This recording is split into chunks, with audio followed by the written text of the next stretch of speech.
ಇಂದೇ ಡೌನ್ಲೋಡ್ ಮಾಡಿ ಮತ್ತು ನಿಮ್ಮ ನೆಚ್ಚಿನ ಶೋಗಳನ್ನು ಆನಂದಿಸಿ.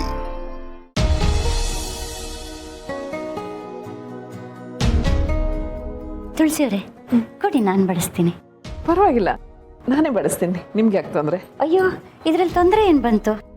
ಅಷ್ಟಕ್ಕೂ ಇವ್ರಿಗೆ ಊಟ ಬಡಿಸೋದು ಅಂದರೆ ನನಗೆ ತುಂಬ ಇಷ್ಟ. ಇವ್ರಿಗೆ ನಾನು ತಾನೇ ಊಟ ಬಡಿಸ್ಬೇಕು.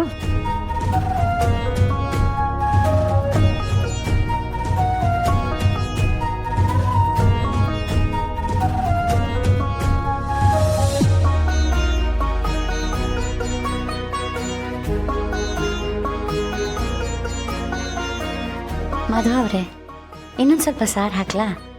ಏನು ಅಷ್ಟೊಂದು ಗಟ್ಟಿಯಾಗಿ ತಿಂತಾ ಇದ್ದೀರಾ? ರಾಧವ್ರೆ, ನನಗಿನ್ನೇನು ಬೇಡ. ಹಾಗೇನಾದರೂ ಬೇಕಿದ್ರೆ ಕೇಳಿ ಹಾಕಿಸ್ಕೊತೀನಿ. ನೀವು ರೆಸ್ಟ್ ಮಾಡಿ.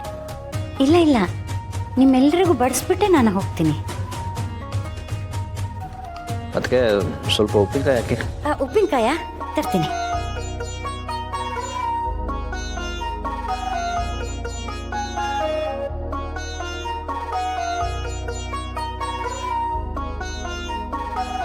ನಾನು ಕೇಳಿದ್ದು ಅದಕ್ಕೆನಾ?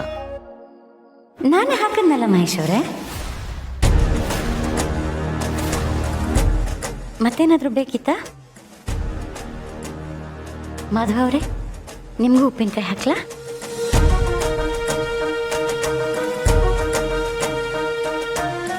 ಮಾಧವ ಅವರೇ, ನೀವು ಆದಷ್ಟು ಮಕ್ಕಳ ಜೊತೆನೇ ಊಟ ಮಾಡೋದಕ್ಕೆ ಟ್ರೈ ಮಾಡಿ.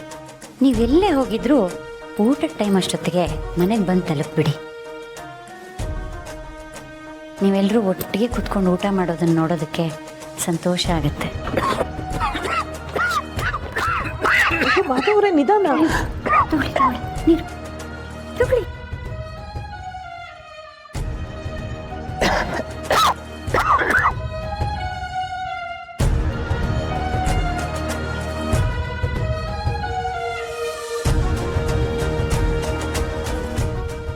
ಮಾಧವರೇ, ಊಟ ಸಾಕು.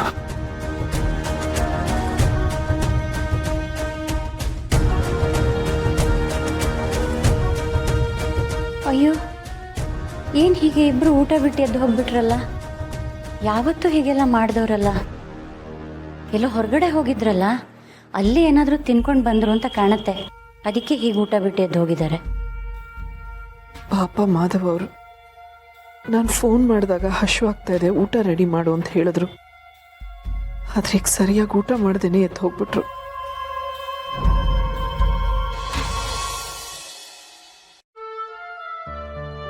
ಅಲ್ಲಣ್ಣ, ಈ ರಾಧಾ ಅವರು ಯಾಕೆ ಹಿಂಗೆ ಆಡ್ತಿದ್ದಾರೆ? ಅದೇನು ಗೊತ್ತಿದ್ದೇ ಆಡ್ತಿದ್ದಾರೋ ಗೊತ್ತಿಲ್ಲದೆ ಆಡ್ತಿದ್ದಾರೋ ನನಗಂತೂ ಒಂದು ಅರ್ಥ ಆಗ್ತಿಲ್ಲ. ನನಗಂತೂ ಒಟ್ಟಿನಲ್ಲಿ ಅವರು ನಡ್ಕೊಳ್ತಿರೋ ರೀತಿ ನನಗೆ ಇಷ್ಟನೇ ಆಗ್ತಿಲ್ಲ. ಅಲ್ಲ, ನೀವಿಬ್ರು ಯಾಕೆ ಅರ್ಧ ಊಟಕ್ಕೆ ಎದ್ದು ಬಂದ್ರಿ? ಏನು ಮಾಡ್ಬೇಕಿತ್ತು ಅದಕ್ಕೆ? ಅಷ್ಟೆಲ್ಲ ನಡೆದ ಮೇಲೂ ಇನ್ನಷ್ಟು ಹಾಕಿಸ್ಕೊಂಡು ತಿನ್ಬೇಕಿತ್ತಾ? ನೀವು ಹೇಳಿದಾಗೆ ಎಲ್ಲನೂ ಸಹಿಸ್ಕೊಂಡು ಹೋಗೋದಕ್ಕೆ ಪ್ರಯತ್ನ ಪಡ್ತಿದ್ದೀನಿ. ಆದರೆ ಯಾಕೋ ನನ್ನ ಮನಸ್ಸು ಒಪ್ತಿಲ್ಲ, ಕಷ್ಟ ಆಗ್ತಿದೆ. ದಯವಿಟ್ಟು ಕ್ಷಮಿಸಿ ಮಾಧವ್ ಅವರೇ. ಆದಷ್ಟು ಬೇಗ ಎಲ್ಲ ಸರಿ ಹೋಗುತ್ತೆ. ಡಾಕ್ಟ್ರು ಬಂದು ಹೋಗಿದ್ದಾರೆ. ಅವ್ರು ಚೇತರಿಸ್ಕೊಳ್ಳೋವರೆಗೂ ಎಲ್ಲರೂ ಸ್ವಲ್ಪ ಸಮಾಧಾನದಿಂದ ಇರಬೇಕು.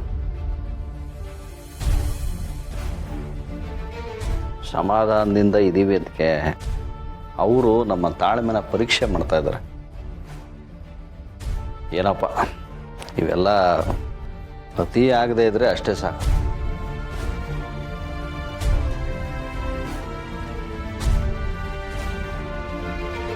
ಇದೆಲ್ಲ ಎಷ್ಟು ದಿನ ಅಂತ ತುಳಸಿಯವರೇ? ನನಗೆ ಯಾಕೋ ಸಹಿಸ್ಕೊಳಕ್ಕಾಗ್ತಿಲ್ಲ. ಪ್ಲೀಸ್ ಅರ್ಥ ಮಾಡ್ಕೊಳ್ಳಿ. ನನಗೆ ಅರ್ಥ ಆಗುತ್ತೆ ಮಾಧವ್ ಅವರೇ. ರಾಧಾ ಅವ್ರು ಸಂಪೂರ್ಣವಾಗಿ ಗುಣ ಆಗೋವರೆಗೂ ನಾವು ಇದನ್ನೆಲ್ಲ ಸ್ವಲ್ಪ ಅನುಸರಿಸ್ಕೊಂಡು ಹೋಗಲೇಬೇಕು. ಹಾಗಲ್ಲ ತುಳಸಿಯವರೇ.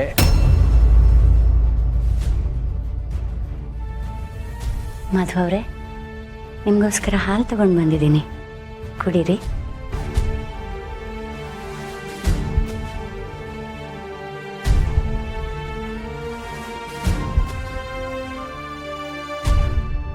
ಬೇಡ.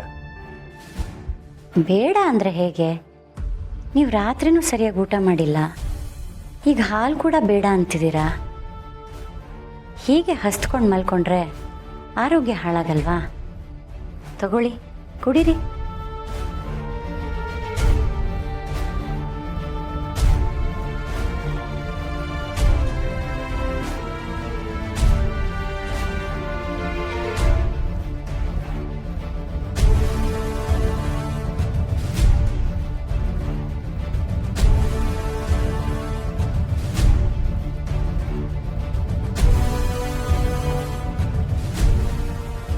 ತುಳಸಿಯವರೇ, ನೀವು ಬೇಗ ಊಟ ಮಾಡಿ ಮಲ್ಕೊಳ್ಳಿ, ನಾನು ಮಲ್ಕೋತೀನಿ, ಆಯಿತಾ?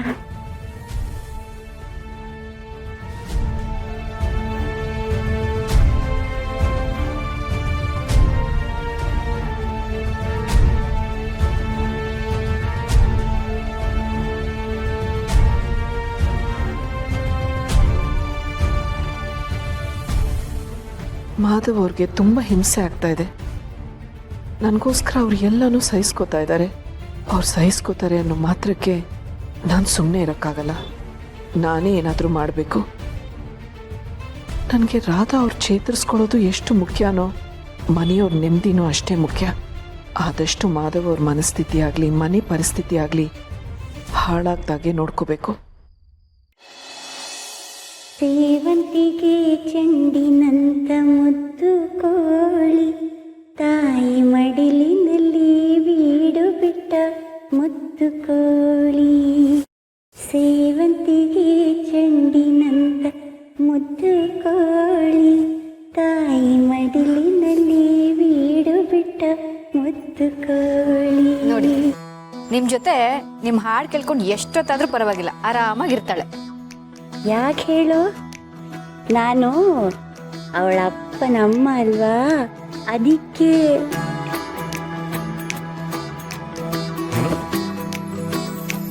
ಅವಳಿಗೆ ನಿದ್ದೆ ಬರ್ತಿದೆ ಅನ್ಸುತ್ತೆ, ಕುಡಿ ಮಲಗಿಸ್ತೀನಿ. ಪರವಾಗಿಲ್ಲ, ನಾನು ಮಲಗಿಸ್ತೀನಿ ಅವಳನ್ನ. ಪರವಾಗಿಲ್ಲ, ನೀವು ರೆಸ್ಟ್ ಮಾಡಿ, ನಾನು ಹೋಗಿ ಇವಳನ್ನ ಮಲಗಿಸ್ತೀನಿ.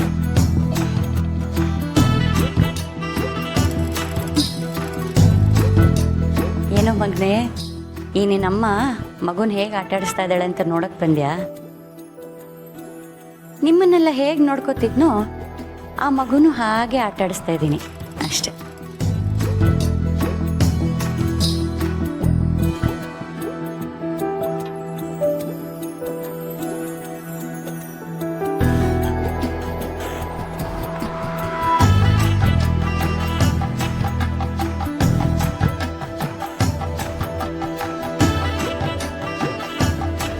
ಅಮ್ಮ, ಏನಿದೆಲ್ಲ? ನನಗಂತೂ ತಲೆ ಕೆಡ್ತಾ ಇದೆ. ಅವ್ರು ಆಡ್ತಿರೋದು ಮಾತುಗಳು. ನನಗೆಲ್ಲ ಅರ್ಥ ಆಗತ್ತೆ ಅವಿ. ಅವ್ರೀಗಿರೋ ಪರಿಸ್ಥಿತಿ ಅವರಿಂದ ಈ ಮಾತುಗಳನ್ನ ಆಡಿಸ್ತಾ ಇದೆ. ಇನ್ನೊಂದು ಸ್ವಲ್ಪ ದಿನ ಎಲ್ಲ ಸರಿ ಹೋಗುತ್ತೆ. ದಯವಿಟ್ಟು ಅಲ್ಲಿವರೆಗೂ ನನಗೋಸ್ಕರ ನೀವೆಲ್ಲರೂ ಇದನ್ನು ಸಹಿಸ್ಕೋಬೇಕು. ಆಗಲಿ ಅಮ್ಮ, ನಿಮಗೋಸ್ಕರ, ನಿಮ್ಮ ಪ್ರೀತಿಗೋಸ್ಕರ, ನಿಮ್ಮ ಮೇಲಿರೋ ಗೌರವಗೋಸ್ಕರ ನಾವಿದೆಲ್ಲ ಸಹಿಸ್ಕೋತೀವಿ. ಆದಷ್ಟು ಬೇಗ ಎಲ್ಲ ಸರಿ ಹೋದರೆ ಸಾಕು.